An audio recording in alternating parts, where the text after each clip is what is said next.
तो without wasting time आज का वीडियो शुरू करते हैं। तो आज हम इस वीडियो में ओरिएंट इलेक्ट्रिकल्स के ऊपर बात कर रहे हैं एंड यकीन मानिए अगर आप वीडियो पूरा देख लेते हैं तो आपको एक ऐसी अच्छी स्मॉल कैप कंपनी मिल सकती है जिसमें आप लंबे समय के लिए इन्वेस्ट करने का विचार कर सकते हैं। तो देखिए अभी की गिरावट तक ये स्टॉक ने टॉप से ऑलमोस्ट 30% के आसपास करेक्ट हो चुका है, यानी कि ये गिरावट हमारे लिए एक अपॉर्चुनिटी हो सकती है अगर हम इस कंपनी के बिजनेस को अच्छे समझते हैं। तो इसीलिए सबसे पहले इस कंपनी के बिजनेस को समझने का प्रयास करते हैं। तो देखिए ये company basically fast moving electrical goods के सेगमेंट से बिलोंग करती है, जिसमें ये company basically fans, lights, home appliances, switch gears बनाती है। एंड फैंस की तो ये कंपनी इंडिया में लार्जेस्ट एक्सपोर्टर है, जिसके पास फैंस का ऑलमोस्ट 20% मार्केट शेयर है, जो काफी पॉजिटिव बात हो जाएगी। तो उम्मीद है आपको इस कंपनी का बिजनेस समझ में आ चुका होगा। अब अगर हम इस बिजनेस के कुछ पॉजिटिव्स के ऊपर बात करें जाए तो इस कंपनी का सबसे पहला पॉजिटिव आ जाता है इस कंपनी का स्ट्रॉन्ग ब्रांड नेम, जो कि इस कंपनी को अपने कई सारे कॉम्पिटिटर से काफी अलग कर देता है। क्योंकि देखिए इलेक्ट्रिकल सामान जब हम पहले लेने जाते थे तो हम सोचते थे कि कोई सस्ता सामान ले आए तो अच्छा है, लेकिन आज हम 2 पैसा देने को ज्यादा तैयार हैं, लेकिन हमें केवल ब्रांड का सामान चाहिए। तो इसीलिए इस समय अगर किसी कंपनी का ब्रांड स्ट्रॉन्ग है तभी वो कंपनी मार्केट में टिक सकती है। एंड ऐसा ही इस कंपनी ने करके दिखाया है। इस कंपनी का नेक्स्ट पॉजिटिव साइन है कि ये कंपनी इनोवेशन पे काफी ज्यादा ध्यान देती है एंड इसी इनोवेशन के कारण ये कंपनी इंडिया का फर्स्ट इन्वर्टर टेक्नोलॉजी वाला फैन बनाने में सक्सेसफुल रही थी। क्योंकि देखिए आज के टेक्नोलॉजी के जमाने में हम आम फैन से खुश नहीं रह सकते, इसीलिए कंपनीज को इनोवेशन जरूर करना चाहिए एंड इसी इनोवेशन पे ये कंपनी काफी ज्यादा फोकस करती है, जो काफी पॉजिटिव साइन माना जाएगा। इस कंपनी का नेक्स्ट पॉजिटिव साइन है कि पिछले कुछ सालों में इस कंपनी ने अपना डेब्ट काफी हद तक रिड्यूस किया है एंड डेब्ट की वजह से ही अधिकतर स्मॉल कैप कंपनीज तबाह हो जाती हैं। क्योंकि देखिए जब कंपनीज का बुरा समय आता है, मतलब कि जब उनके प्रॉफिट्स ग्रो होने में स्ट्रगल कर पाते हैं, तो अगर वो कंपनी डेब्ट ली हुई है तो उसको तो ब्याज पे करना ही पड़ेगा, जिसकी वजह से वो कंपनी और डेब्ट लेगी, क्योंकि प्रॉफिट्स तो बढ़ नहीं पा रहे हैं। एंड जो कंपनी डेब्ट नहीं ली हुई है वो इस बुरे समय को भी पार पा सकती है, इसीलिए डेब्ट कंपनी कम करिए तो वो काफी पॉजिटिव साइन माना जाएगा। इस कंपनी का नेक्स्ट पॉजिटिव साइन है कि पिछले कुछ सालों में पब्लिक की होल्डिंग इस कंपनी कम हो रही है एंड एफआईआई एंड डीआईआई की होल्डिंग इस कंपनी बढ़ रही है, यानी कि इससे हमें ये पता चलता है कि इंस्टीट्यूशंस का भरोसा इस कंपनी में बढ़ रहा है, जो काफी अच्छी बात हो जाती है।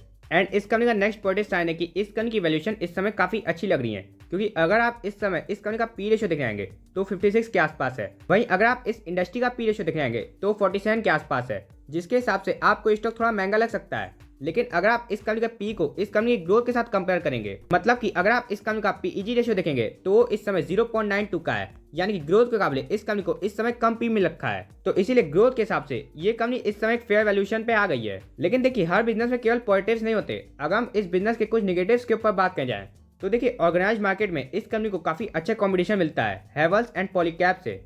तो इस कॉम्पिटिशन को क्या कंपनी सस्टेन कर पाती है, ये देखना काफी जरूरी हो जाएगा। नेक्स्ट नेगेटिव साइन है कि रॉ मटेरियल्स के प्राइस में काफी ज्यादा फ्लक्चुएशन होना, जिसकी वजह से आप देख रहे हैं तो इस क्वार्टर में अधिकतर एफएमईजी कंपनीज के नंबर्स अच्छे नहीं आए हैं। क्योंकि जब रॉ मटेरियल्स के प्राइस काफी फ्लक्चुएटिंग हो जाते हैं तो कंपनीज के ओपीएम टूटते हैं, यानी कि ऑपरेटिंग प्रॉफिट मार्जिन, जिससे कि कंपनी की प्रॉफिटेबिलिटी डाउन हो जाती है।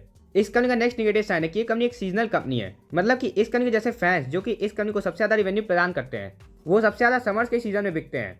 तो यहाँ पे एक सीजनैलिटी का खतरा काफी हद तक आ जाता है। अब हमें जानना चाहिए कि हम जिस कंपनी में इन्वेस्ट करने जा रहे हैं क्या उस कंपनी ग्रोथ भी अच्छी खासी आ पा रही है कि नहीं। तो अगर आप इस कंपनी के पिछले 3 साल की सेल्स एंड प्रॉफिट ग्रोथ देखने आएंगे तो 10 एंड 22% से इजाफा की है, जो लॉन्ग टर्म में काफी अच्छी ग्रोथ मानी जाएगी। एंड ये सेल्स का नंबर इसलिए कम है क्योंकि देखिए पिछले 3 साल में कोविड आया था, जिसकी वजह से इन कंपनीज की समर की सेल्स काफी तेजी से हैम्पर हो गई थी। तो इसीलिए आपको इस सेल्स के नंबर पे ज्यादा चिंता करने की जरूरत नहीं है। अब एज ए इन्वेस्टर आपके पूरा जानने का हक है कि जिसका वीडियो आप देख रहे हैं वो इस कंपनी के रिगार्डिंग क्या कर रहा है। कहीं ऐसा तो नहीं कि वो हमें खराब माल चिपका के चला जाए। तो देखिए कंपनी के फंडामेंटल्स हमें काफी अच्छे लगते हैं, कंपनी का मैनेजमेंट भी काफी अच्छा है, लेकिन क्योंकि हमारे पास पहले से एक एफएमईजी कंपनी है तो इसीलिए हम इस कंपनी में इन्वेस्ट नहीं करते, क्योंकि एक ही सेगमेंट की 2 कंपनीज लेने से क्या फायदा। लेकिन अगर आपको कोई स्मॉल कैप कंपनी चाहिए जिसका ब्रांड नेम काफी स्ट्रॉन्ग हो तो आप इस कंपनी पे जरूर ध्यान रख सकते हैं। तो अब जानना प्रयास करते हैं कि अगर हमें इस कंपनी में इन्वेस्ट करना है तो किस प्राइस के आसपास इन्वेस्ट करना है। तो देखिए पिछले कुछ दिनों से ये स्टॉक एक साइडवेज ट्रेंड में ट्रेड कर रहा है, जिसकी लोअर रेंज 250 आ रही है एंड अपर रेंज 300 आ रही है। तो एज ए लॉन्ग टर्म निवेशक जब भी स्टॉक अपने लोअर रेंज के आसपास आया करे, जो कि सिंपली आ रहा है 250 का लेवल, तो आप इस कंपनी में इन्वेस्ट करना शुरू कर दिया करिए अगर आपको इस कंपनी का बिजनेस अच्छे समझ में आ चुका है तो। क्योंकि देखिए इस कंपनी की वैल्यूएशन एक तो कंफर्ट में है, साथ ही साथ टॉप से 30% के आसपास का डिस्काउंट भी है, यानी कि यहाँ पे मार्जिन ऑफ सेफ्टी भी अवेलेबल है। वहीं इस स्टॉक का आरएसआई इस समय 57 पे है, यानी कि आरएसआई के हिसाब से ये स्टॉक ताजा एक अपट्रेंड से डाउनट्रेंड में आना शुरू हो रहा है, क्योंकि इस स्टॉक का आरएसआई अभी 60 के नीचे गया है। तो अगर हम इस कंपनी में शॉर्ट टर्म के लिए इन्वेस्ट करने वाले विचार कर रहे हैं तो एक बार इस स्टॉक का आरएसआई फिर से 60 के ऊपर जाने दीजिए, तब हम इस कंपनी में फ्रेश इन्वेस्टमेंट कर सकते हैं। उसके पहले हमें इस कंपनी में इन्वेस्टमेंट नहीं करनी है अगर हमारा नजरिया छोटी अवधि का है। वही लॉन्ग टर्म निवेशक के लिए तो यहाँ पे काफी अच्छी अपॉर्चुनिटी है, क्योंकि अभी भी ये स्टॉक अपने 200 मूविंग एवरेज के नीचे है, यानी कि इस स्टॉक में अच्छा खासा प्राइस करेक्शन हो चुका है। तो ये स्टॉक हमें एक मौका दे रहा है। तो अगर हमें इस कंपनी में लंबे समय के लिए इन्वेस्ट करना था तो जब भी ये स्टॉक 250 के आसपास आया करे तो हम इन्वेस्टमेंट कर सकते हैं। एंड जिनकी इस समय इस कंपनी में कोई इन्वेस्टमेंट नहीं है तो वो लोग करंट मार्केट प्राइस के आसपास भी इन्वेस्ट करने का विचार कर सकते हैं, क्योंकि टॉप से एक तो अच्छा सा डिस्काउंट अवेलेबल है। वहीं अगर आप इस स्टॉक की एक ऐसी कैंडलस्टिक देखने आए तो इस समय इस कंपनी में बड़े इन्वेस्टर का रुझान देखने को नहीं मिल रहा है, इसीलिए इस समय ये स्टॉक एक रेंज में कैद हो चुका है। तो हमें इस रेंज में इस स्टॉक में एक्यूमुलेशन करना है धीरे धीरे करके।